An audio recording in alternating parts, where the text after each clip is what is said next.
आज हम बनाएंगे वाटरमेलन आइसक्रीम।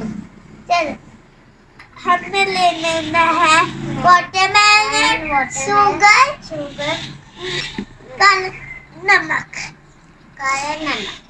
और इसके लिए हमें लेना मोल्ड्स। पहले हमने इसके अंदर ऐड कर दी है शुगर, और इसके बाद हमने कर देना ऐड नमक।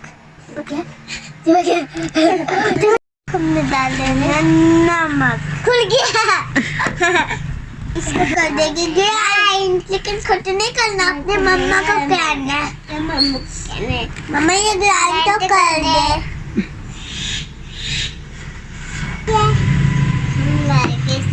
ये ग्राइंड हो गया, अब हमने इसको मोल्ड में डाल दिया। मम्मा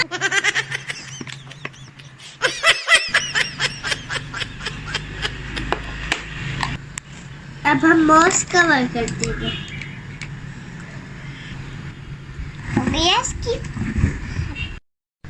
अब हमने इसको फ्रीजर में रख देना। अब हमने इसको सुबह निकालना है। फ्रीजर में रखते हैं। Okay. Good morning. Yes, ice cream ready है।